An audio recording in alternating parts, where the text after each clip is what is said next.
Menopause affects half of all employees. So why don't we feel comfortable talking about it? Talking about the menopause, it can feel uncomfortable and difficult.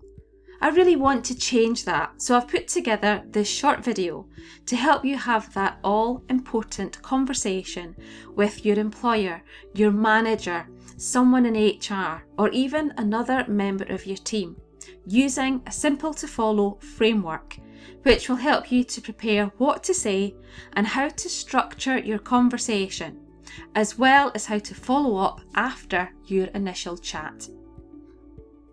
Before we dive in, here's some big facts about menopause. In the UK, there are 3.5 million women over 50 in the workplace.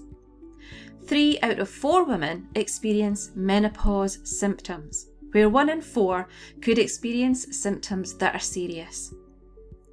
The average age for a woman to undergo the menopause in the UK is 51. But around 1 in every 100 will experience it before the age of 40. And yet it's still seen as an uncomfortable topic to talk about. Why is that?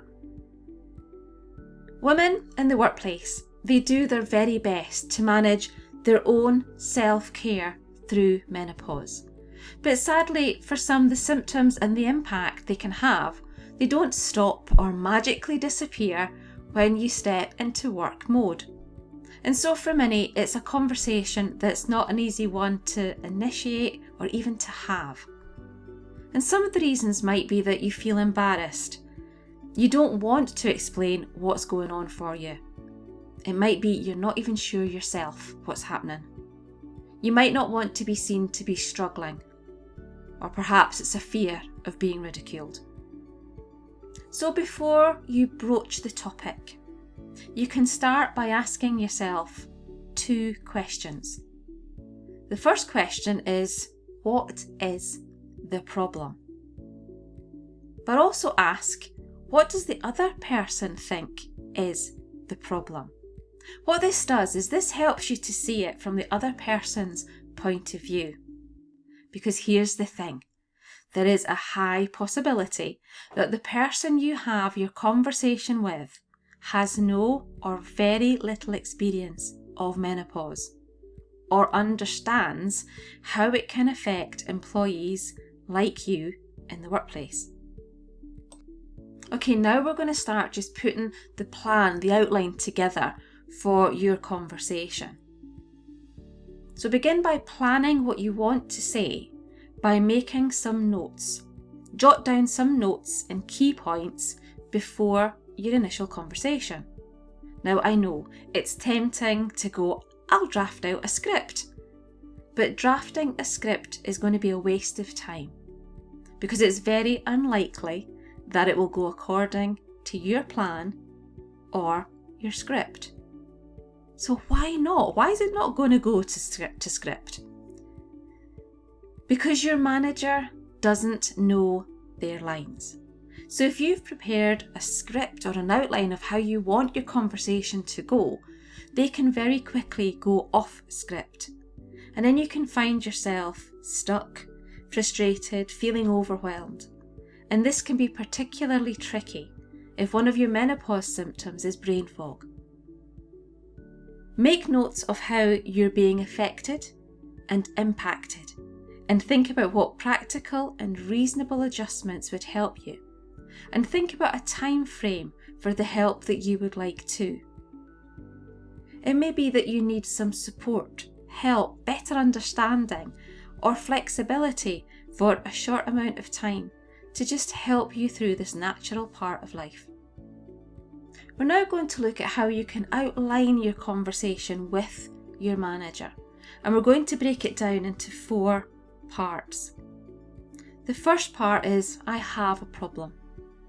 The second part, this is how it's affecting me. The third part, this is how it's impacting my work. And the fourth part, and here's what I need help with in order to improve my productivity within a suggested time frame. So let's have a look at the first part of starting your conversation. This is where you can explain your situation clearly. You can talk to your boss about your current situation and what's happening. Now, with perimenopause and menopause, there are a broad variety of symptoms, but we're going to use 2 here in this example. I'm experiencing hot flushes because of my menopause, or I'm exhausted because of night sweats caused by my menopause. And then on to the next part of the framework, part 2. You can then explain how it's affecting you. So if for you, you're experiencing hot flushes, how it's impacting on you could be, which means I'm spending time away from my desk, not being productive because I need to go and find somewhere to cool down. If you're exhausted because of your lack of sleep caused by your night sweats, it could be that your tiredness is making it much more difficult for you to make decisions. It could be that you're taking longer and you've not got as much faith or confidence in the decisions that you're making, and it's taking you longer to get your tasks completed. The third part of your conversation is offering your manager a solution. Think about how your situation could be improved and offer them a reasonable solution to make things better. So for example, if hot flushes are worse for you in the office, could you be provided with a fan or be moved nearer to a window and have access to cold drinking water? If the office has air conditioning, could your desk be moved closer to that?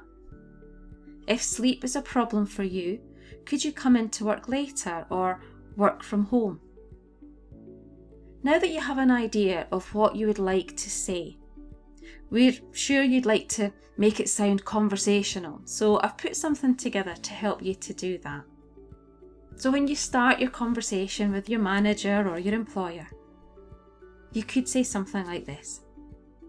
Thanks for making time to sit down with me. You know how important the product launch is and how important it is to me too.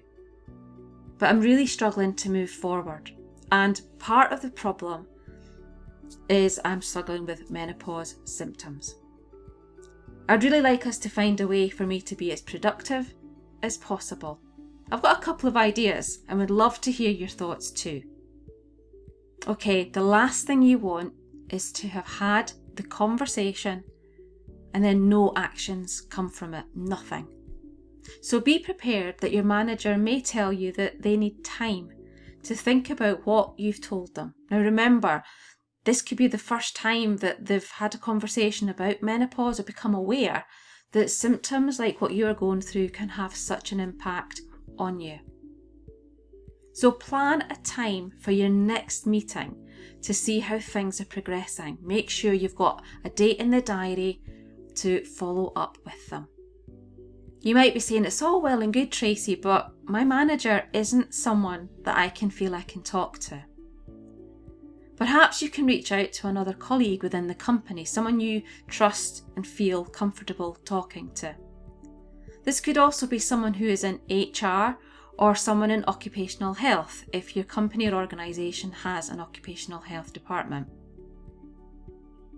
So there you have it, the beginnings of how to put your conversation together, the kind of things to include. So to recap, the first thing to do is to ask yourself, what is the problem? And then think about the person that you're going to have the conversation with. What does the other person think is the problem? Then you can sit down and make your notes so you can prepare what it is you want to say in a clear and a simple way. And the 4 steps: I have a problem.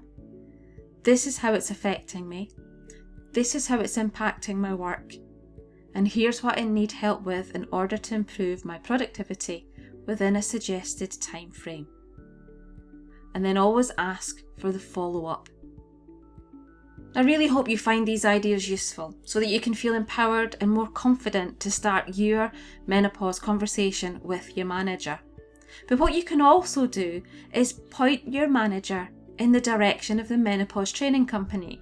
They can check out our videos that we create specifically for them, and they can also check out our website as well. We've got lots of useful and helpful information for them as well. And then wouldn't it be great, you and your manager having a really useful, helpful, natural conversation about the menopause in the workplace? Let me help you have comfortable conversations about menopause without the worry of saying or doing the wrong thing. Remember to subscribe and click for notifications of my new videos, and to click the like button too. If you found this video useful and helpful, please share it and tell others about it too.